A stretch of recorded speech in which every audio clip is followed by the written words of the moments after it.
Michelle Obama was great tonight. Compelling, strong, human, likable.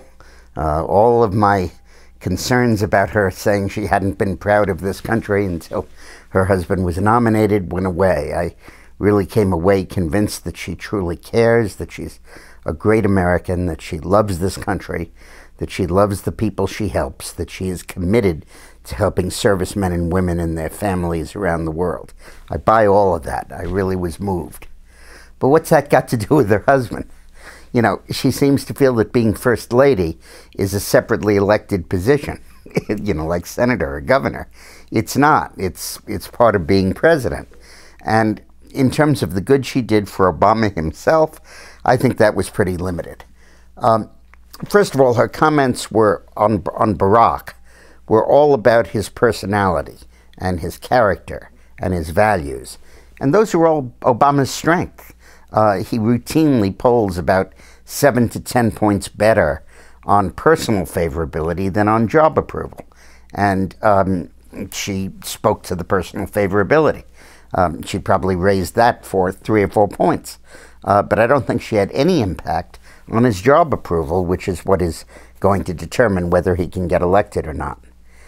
I think that to the extent that we measure her speech in terms of its impact on the horse race, it was important for her to establish that they were poor, that, you know, he had this rusted old car and this coffee table he got in a dumpster.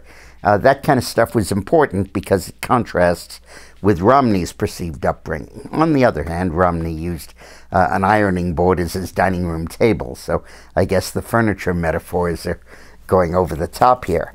But I think that did serve an important point for Michelle Obama.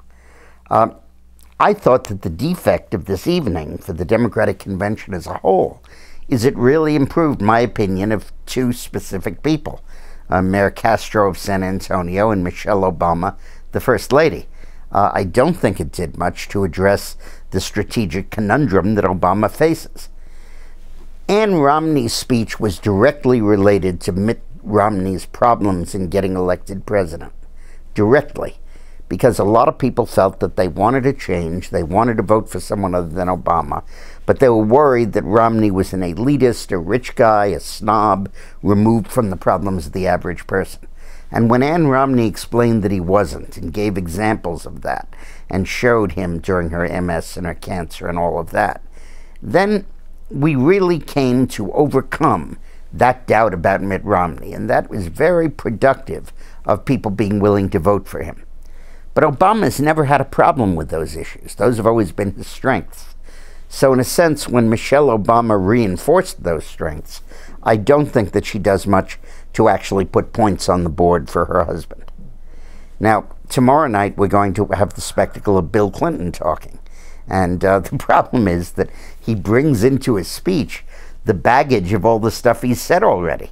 That Romney had a sterling record of success in business, that he passed the threshold for qualifications as president, and that in a recession he doesn't think anybody's taxes should be raised.